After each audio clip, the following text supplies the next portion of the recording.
when graphing projectiles, for example, I would throw a football, your graph is going to look something like this.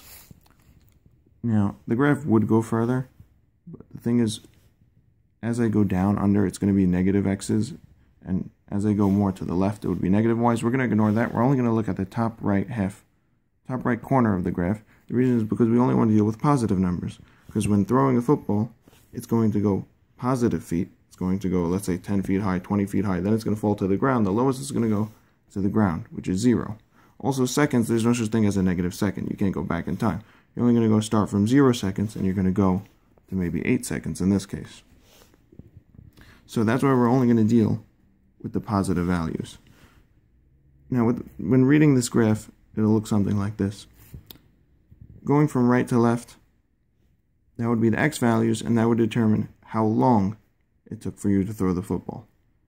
Going up and down would be feet, and that would be how high the football was at this time. For example, at 1 second, the football might have been 10 feet high. At 2 seconds, the football was 20 feet high. 3 seconds, the football was 30 feet. At 4 seconds, the football would have been 40 feet. And then after that, the football starts to fall. At 5 seconds, the football's again only 30 feet. 6 seconds, the football's maybe 25 feet or whatever, it starts to fall. The graph's pretty bad, but that's not the point. So, the idea is, it starts at 1, as it goes more, the football is going to go higher, and then it's going to fall.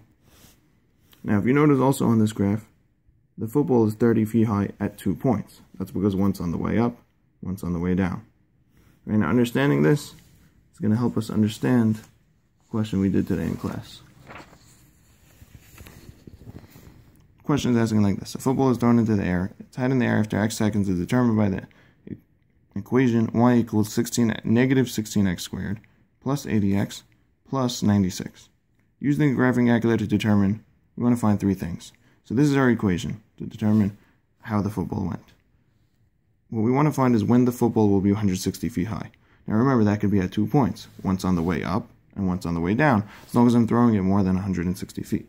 If I throw it up to 170 feet, so it's going to be 160 feet on the way up and 160 feet on the way down. Second thing we want to find is when is the football will land on the ground. Well, that's going to be at the other end, once it hits the x equals 0, or the y equals 0, at this end, over here in this case, it would be 8 seconds for the football to land. Third thing is, what is the vertex and what does it mean here? So before, I'm just going to explain what a vertex means. A vertex means the highest point. Over here it would be, let's say, something like 4, 40 would be the vertex.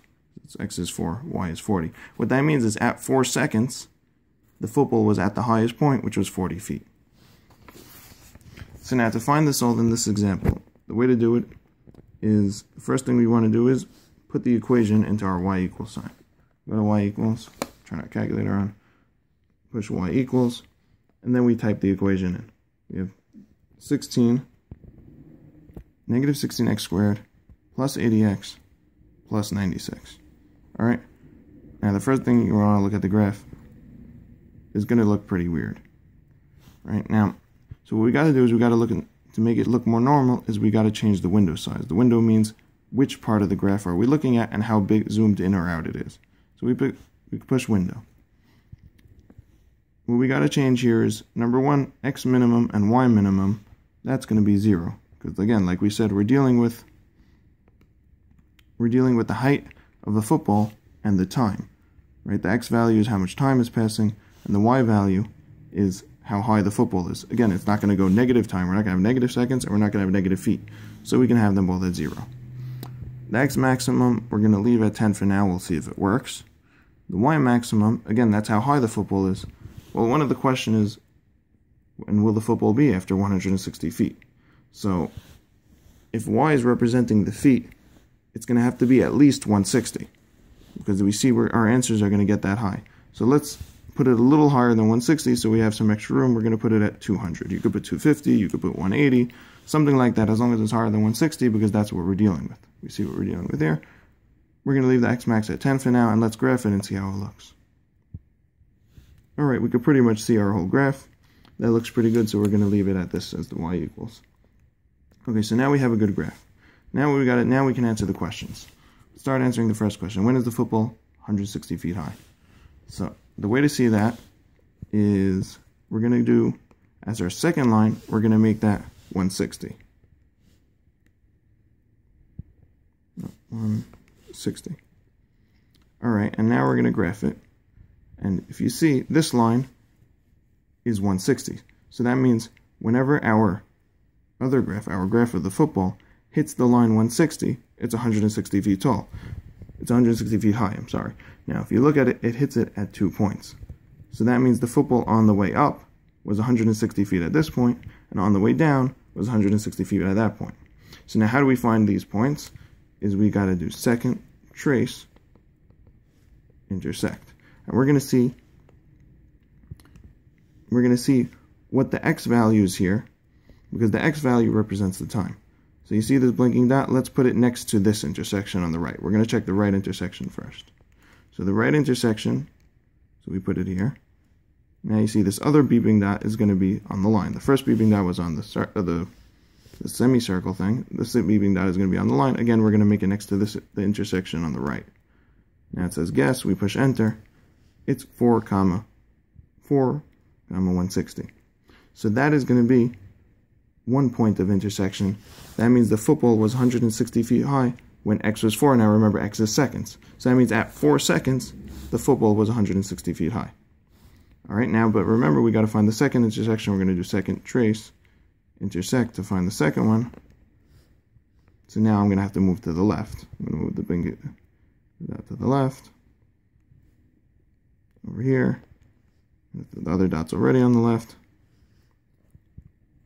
X equals 1, y equals 160. So that means that our next point of intersection is 1, 160. That means at 1 second, the football was 160 feet high. So that means I threw the football.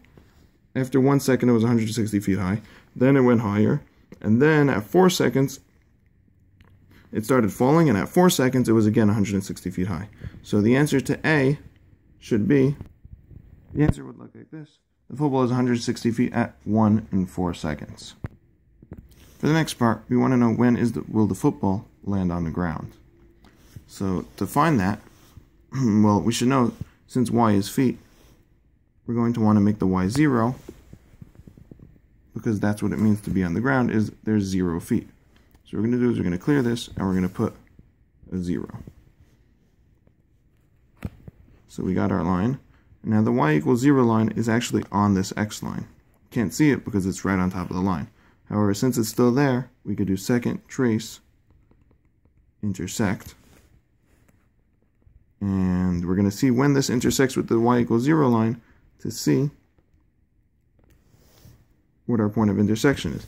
See, now the point of intersection is x equals 6 and y equals 0. Again, that's on the floor. So remember, x is the seconds. So that means the football will have landed on the ground at 6 seconds. Our answer would look something like this. So the answer to B would be 6 seconds. The last thing is we got to find the vertex. What is the vertex and what does it mean here? So remember, the vertex is the highest point on our graph. So the way to find the highest point is we're going to use a second trace, and we're not going to use intersect. We're finding the highest point, which is the top, so we're going to use maximum. So we click enter. Now if you see, it says left bound. So the highest point we know is here. It's a little blocked by the equation, but we know it's here. So what left bound means is we want to make, see this blinking dot? We want to make it left of the highest point. So I'm going to move it all the way to the left. I'm going to put it, see, it's right here. The highest point is somewhere here. So as long as it's left bound, the blinking dot should be left of the highest point. So now we push enter again. Now it says right bound. Right bound is going to be the opposite. Right bound is going to be to the right of the highest point. See, now the blinking dot, it doesn't matter if it's a little off. I could even put it more to the right, as long as it's right of the highest point. Alright, so now you see you have 2 arrows. That means the calculator will now look for the highest point in between these 2 arrows. Alright, so it says guess. Push enter again. What we got is maximum 2.499993. Y equals 196. Now the x value is always going to be off by a little. You can basically round it. You're going to say it's 2.5. And the y value is 196. So the vertex would be 2.5, 196. Now what does that mean? The second part asked, what does it mean? It means is that after 2.5 seconds, remember x is seconds, the height of the football will be 196 feet high. So our answer should look like this. The vertex is the point. Actually, let me put this in parentheses because it's a point. 2.5, 196. This means at 2.5 seconds, the football was at the highest point, which is 196 feet. This should be the answers to all three parts of the question.